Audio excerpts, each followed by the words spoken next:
Begitupun sekarang aku rencananya pindah door to door, makanya aku minta list.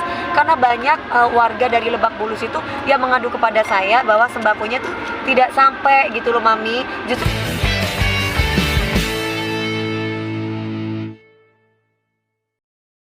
bukain dulu kacanya sama AC-nya.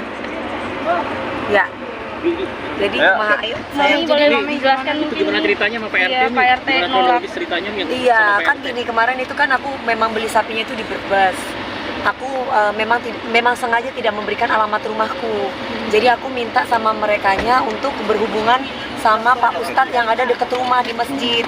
Aku bilang suruh titip sapinya ya Pak, sekaligus di list orang-orang yang ada di lingkungan tersebut siapa aja, karena yang sebelum-sebelumnya memang seperti itu. Nah nanti yang menyembelih kita gitu loh. Terus kemudian aku biasa kan aku sering kumpul sama teman-teman dari Pak Ganjar ceritanya. Nah kita nggak ada sebut nama Pak Ganjar, itu nggak ada. Terus kita itu nyampe di sana, kita mau ambil sapinya, tiba-tiba sapinya itu sama Pak RT-nya nggak diambil, nggak boleh diambil. Ngomongnya gini, kalau mau diambil ya silakan ambil sendiri, warga kita tidak butuh sapi katanya. Terus kita bilang, loh kenapa kata ART ini ya, ini versi Pak ART sama versi security dan versi para asisten aku dan juga anak-anak relawan itu. Kenapa Pak? Padahal kita tidak ada menyebutkan nama Pak Ganjar tuh, tidak ada sama sekali. Di situ tiba-tiba dia bilang, ya udah kalau karena kita sudah banyak apanya katanya Ji, sudah banyak dagingnya, sudah banyak daging. Jadi warga dari Lebak Bulus 2, RT 4, RW 6 tidak membutuhkan daging. Katanya bilang gitu. Terus lupa kita itu mau korban lupa, kita cuma minta listnya aja. Terus tiba-tiba RT aku bilang gini, ya udah kalau memang tidak mau bisa minta tolong Pak sapinya, maksudnya mau diangkut karena kan memang tidak ada tempat di situ Mas, diangkut di truknya itu loh. Mereka bilang pada nggak mau, warga-warganya pada nggak mau. Kamu nggak tahu ini siapa katanya, warga-warganya setempat, ada sebagian warganya. Ini Pak RT loh katanya, ini Pak RT katanya. Oh iya Pak RT, kami minta tolong, gampang lah nanti kita kasih uang rokok, maksudnya untuk minta tolong naikin sapinya di truk gitu loh. Terus dijawab sama Pak RT-nya, kalau bisa aja sih dibantu tapi harus bayar 100 juta gitu. Ngomongnya gitu. Tapi Terus nada ngomongnya sambil bentak-bentak atau gimana? Iya sambil bentak-bentak. Kalau jam 7 tidak diambil sapinya, kita lepasin sapinya katanya gitu. Jam 7 malam kalau nggak diambil. Jadi kitanya bingung loh. Emang ada yang salah gitu loh. Kita itu kan minta di list orang-orangnya itu supaya apa? Karena banyak warga setempat tuh nyampe ke kita bahwa sembako tidak pernah nyampe kadang gitu loh, yang bertetangga yang deket itu tidak pernah nyampe. Makanya aku berinisiatif, bukan hanya tahun ini, tahun kemarin juga aku ngasih sendiri. Nah kebetulan tahun yang kemarin itu bukan yang Idul Adha ya, Idul Fitri aku lagi habis operasi mata, jadi aku tidak door to door ke rumah-rumah, jadi aku titiplah sama Pak Ustadz. Nah tahun yang kemarinnya sebelumnya aku door to door. Begitupun sekarang aku rencananya pindah door to door, makanya aku minta list. Karena banyak warga dari Lebak Bulus itu yang mengadu kepada saya bahwa sembakonya tuh tidak sampai gitu loh Mami. Justru RT yang lain dapat gitu. Nih, tapi berarti seperti Pak apa RT-nya sih? itu arogan ya, bisa dibilang arogan, dan RT-nya lama atau gimana? Pak RT-nya itu orang lama dan arogan seperti itu Orang atau lama. gimana?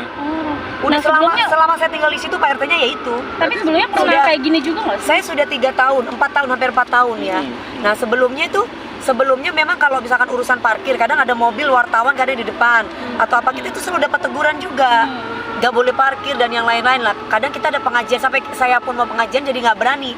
Karena apa? Karena kalau misalkan mau ada pengajian, sampai untungnya tetangga saya ada yang baik. Jadi mereka itu kasih lahannya mereka untuk parkir, untuk orang-orang ya, untuk orang-orang banyak atau para tamu-tamu ya, kita tetap ada ngasih bagian. Nah kalau enggak, ada namanya pemuda Karang Taruna. Iya itu, nah Karang Taruna itu pokoknya. Jadi kita harus bayar, itu nggak masalah lah. Cuman maksud saya itu Mbok yo jangan sadis kayak gitulah Pak. Mungkin Pak RT-nya kan mungkin orang mampu, tapi kan saya mau kasih warga gitu loh. Jangan hanya karena gara-gara beliaunya tidak menyembelihkan sapi, terus tiba-tiba seperti itu kata-katanya, sampai harus kita suruh bayar 100 juta. Akhirnya saya telepon polisi, kantor polisi. Karena memang kan ini setiap tahun saya kasih gitu loh. Mungkin saya jangan sampai ini jadi salah paham dan jangan sampai ini jadi fitnah. Nah, karena apa? Karena di situ bukan hanya Pak RT-nya saja, ada beberapa warga yang ikutan emosi di situ gitu. Nih, tapi dugaan punya politik peran yang juga baiknya Oh, Hah? sebelumnya nggak pernah kayak gini? Enggak, Iya. karena berurusan dengan Ustadz. Oh, ke Ustadz Karena Pak langsung sama Pak RT-nya udah pernah masalah sembako dulu. Tahun yang kemarin. Jadi saya nggak mau berurusan sama Pak RT-nya setelah dapat pengaduan dari beberapa warga. Akhirnya saya memutuskan kepada Pak Ustadznya sendiri, Mas, untuk yang sembako Idul Fitri. Lah Idul Fitri yang kemarin soalnya ada masalah. Lah untuk kurban waktu itu saya di Polsek, udah 4 tahun untuk kurban saya di Polsek Cilandak. Jadi urusannya sama Pak Polisi. Nah kali ini saya ingin langsung ibaratnya kan ada dari teman-teman aku sendiri yang menyembelih. Saya pingin tiba-tiba saya digituin gitu loh. Maksudnya itu tidak diterima sapinya. Terus kan banyak tuh komentar-komentar, kok sebut-sebut nama Pak Anies, Pak Anies kan begitu. Saya tidak menyudutkan Pak Anies di sini. Nggak ada kata-kata menyudutkan Pak Anies karena memang saya juga bertetangga dengan beliau. Gitu loh. Dan beliaunya ini juga ibaratnya di depan rumah saya juga ada apa tuh? Pelang apa? Banner. Nah, bannernya Pak Anies. Jadi maksud saya apa enggak kalau nggak malu gitu loh ya si Pak RT-nya ini kan jadi kayak unsur kenapa sih kok sebut-sebut nama Pak Ganjar, jadi saya bingung gitu loh. Apa karena hanya ininya Pak Ganjar, saya kan sering nyanyi di acara Pak Ganjar gitu, jadi saya nggak ngerti nih apa fansnya Pak Anies apa saya nggak ngerti kok tiba-tiba cara menyikapi saya seperti itu gitu. Ada rencana mau ketemu nggak sama Iya, Pak RT? ada rencana mau Tadi Pak Ustadznya bilang sama ART saya, bilangnya begini, pagi ini kita tunggu ya di masjid, kamu sampaikan sama bos kamu, penting katanya gitu. Maksud saya kok nggak sopan banget ya, harusnya kan tanya kira-kira ada jadwal nggak, kan saya pagi kan kerja, saya bukan pengangguran Pak, apa ada waktu nggak bisa ketemu. Makanya saya langsung jawab ke ART saya, kamu bilang dari ibu ketemunya di lurahan aja, karena saya niatnya mau lapor ke kelurahan aja. Berarti sejauh ini sapinya Iya, gimana tuh? Sapinya diangkut sama teman-teman aku, Mas. sudah berarti Udah. Sudah. Niatnya itu, Mas, kenapa? Karena kan kita tidak pernah bersembelih di sana, sebelumnya di Polsek.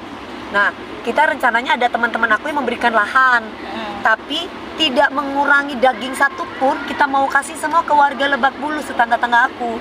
Rencananya seperti itu. Nah, tapi mereka itu tiba-tiba ambil aja, kita nggak butuh daging sapi, kita warga tidak butuh daging sapi, daging kita sudah banyak, nanti akan banyak daging, ngono kan ya Pak? Pak sini Pak, Bapak kan yang ini sini. Nah ya ceritain Pak. Iya sini Pak, Pak Topan, ini agak ini ya. iya Nah, Jadi kalau ngomong ya munduran ya sini, Pak, gimana sini. Pak Topan, gimana pada waktu sapinya itu mau dibawa? Kan saya datang Bu, tepat itu sama dua orang di Pak Ganjar. Nah, saya bilang ini sapinya mau dibawa. Tapi kan nggak ngomong kalau itu orang Pak Ganjar. Nggak ngomong. Saya nggak tahu. Nah ini yang penting diluruskan. Nah, terus saya bilang, ini kalau tempat kita nggak bisa Pak, boleh nggak saya minta tolong, minta bantuin diangkatin sapinya rame-rame. Nah, Pak RT-nya jawab, nggak mau, dia bilang, nggak bisa, udah bawa aja sendiri, kata dia. Terus saya telepon Mas Enggi kan, Mas gimana Mas, cari jalan keluarnya supaya mereka mau bantuin, kasih uang aja kali ya, mungkin mau.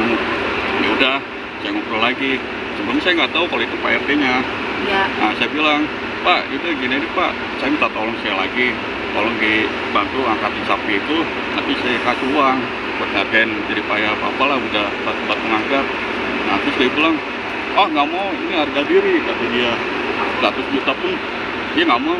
Ini versinya Bapak 100 juta pun nggak mau, tapi kalau yang dengar dari Enggi, versinya Enggi, jangankan dikasih jangan, enggak, kamu yang benar, kamu kemarin semalam nggak ngomong gitu. 100 juta, kalau mau dibantu bayar 100 juta, jadi yang benar yang mana? Nah, itu nggak ada hubungan kayak gitu, saya nggak cerita gitu. Video kamu ada di video ibu loh di sini, kamu yang bikin malu saya kamu. Yang benar yang ngomong. Ini yang benar yang mana? Itu saksinya ada Mas Adi, ada 2 orang itu. Jadi kalau kamu antara 2 versi, infonya dia nyebut 100 juta, entah 100 juta suruh bayar, entah 100 juta Nolak. dia yang nolak gitu loh, nggak mau bantuin. Jadi intinya ketika dia ngomong seperti itu kan intinya bapak kita kan maunya toleransi, bantulah. Berarti kan nggak mau dibantu, nggak mau membantu. Terus ngomongnya apa? Warga tidak sapi apa? Warga tidak butuh sapi. Nah kalau itu nggak ada obrolan bisnis sih Bu. Kalau warga nggak butuh sapi, ngobrolnya sama Mbak Ros gitu. Oh ngomongnya sama Mbak Ros. Satu lagi ada ART saya. Oke, ngomongnya yang gimana Bu Yanggi? Kalau yang masalah sapi Enggak ya, udah cukup. siap. Pertama voice note katanya Sama baru bilang gini, sama Mbak Ros, warga sini tidak kekurangan daging sapi. Sapinya diambil aja. Kalau kita tidak butuh sapi, kalau jam 7 tidak diambil kita lepasin sapinya. Oke, nih, tapi ini maksudnya niat baik kan nggak selalu dipandang baik gitu. Kami melihatnya gimana sih dengan kejadian ini gitu? Ya semoga tidak ada RT yang kayak gitu ya Mas. Ini kan kita kan tinggal di sini kan pasti ada RT, ada RW. Semoga kita bisa rukun tetangga, rukun warga. Kita bisa kerukunan antar warga itu diterapkan. Jangan cuma namanya doang RT gitu. Jangan sampai kitanya jadi tidak punya tenggang rasa. Jangan sampai kitanya tidak punya toleransi antar sesama. Karena kan yang mau didengar siapa? RT. Iya dong, ketua RT yang kita dengar. Lah kalau ketua RT-nya nyuruh kita tidak usah membantu bagaimana? Sedangkan kita ini Indonesia menerapkan tenggang rasa dan toleransi antar sesama. Gitu. Kan berarti tandanya kita diajarin tidak boleh bertoleransi. Seperti itu ya, jangan sampai Pak RT-nya kayak gitu lagi. Sampai Pak RT-nya bilang sama bos kamu ya, sampai kayak begitu. Kan berarti kan ke saya. Gitu loh. Emang Pak RT nggak bisa ngomong sendiri sama saya? Pak RT merintah saya untuk datang ke masjid. Saya kerja Pak. Kalau Bapak mau ketemu sama saya, ketemu di kelurahan aja. Tapi berarti akan ketemu di kelurahan ya, Mi? Ya. Akan ketemu di kelurahan hari ini. Saya akan ke kelurahan. Kan kebetulan hari ini saya mau ke kakak saya dulu di rumah sakit Pondok Indah. Habis itu kan malam saya ngejuri. Saya nanti mungkin suruh ponakan saya, Mas Inggil, untuk ke kelurahan untuk ngomongin masalah ini. Biar dipertemukan. Kok enak saya mau dipanggil-panggil Pak RT. Emang Pak RT siapa panggil-panggil saya? Ya kan? Oke, terima kasih Mami. Mami.